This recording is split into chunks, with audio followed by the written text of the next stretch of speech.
नया फिर दिन हुआ,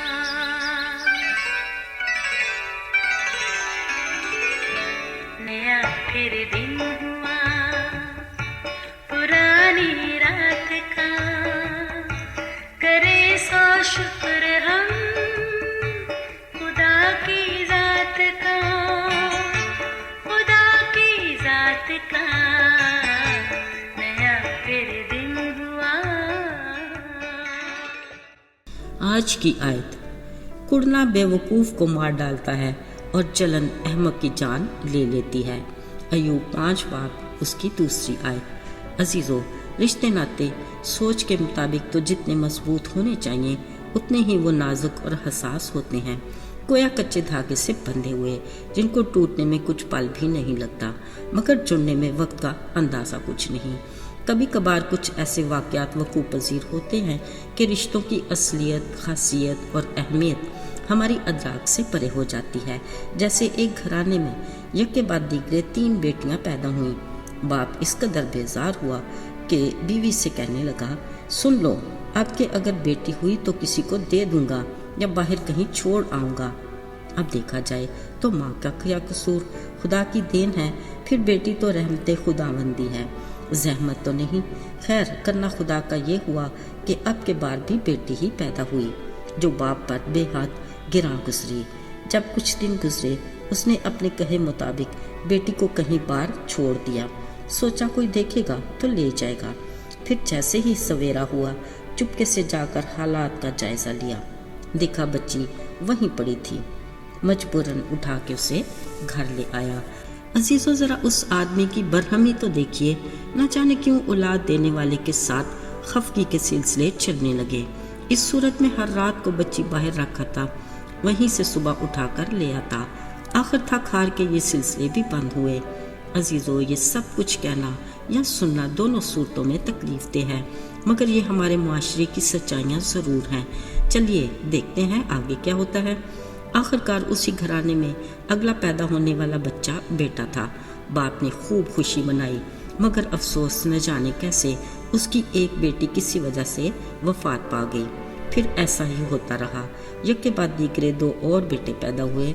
फिर हर बेटे की पैदाइश पर देने वाला उसकी एक बेटी को ले लेता था। अब फ़कत वही बेटी रह गई जिसको अक्सर बाप बाहर छोड़कर आता था। अजीज़ों, जैसे तैसे वक्त आगे बढ़ता गया, घराने में काफ़ी बदलाव भी आ गया। माँ वफात पा गई, लड़के जवान हो गए। अब बाप भी उम्र के उस हिस्से में था कि उसको किसी की मदद की ज़रूरत होती, मगर बेटे थे कि हर कोई अपनी दुनिया में मगन रहता। बेटी ने यह हालत देखी तो अपना घर बसाने की बजाय बाप को संभालने लगी। अजीज़ों, ये एक गैर मामूली वाक़या है, मगर खालिक की हिकमत से मामूर, हम सख्त दिल इंसानों के लिए सबक आमूज़ भी। अजीज़ों, बाज़ औक़ात बरहमी और नाराज़गी ऐसे मुहर्रकात बन जाते हैं जो ज़िंदगी को किसी न किसी सूरत जीने की तहरीक देते हैं, मगर कभी ये एहसासात दिल और दिमाग पर ऐसे हावी हो जाते हैं कि इनसे पीछा छुड़ाना मुश्किल हो जाता है। याद रहे, ऐसे मुतासरा लोग खुद को एक सख्त खौल में बंद कर लेते हैं और अपने साथ होने वाली बदसलूकी को भुला नहीं पाते और ना ही मुआफ़ करते हैं।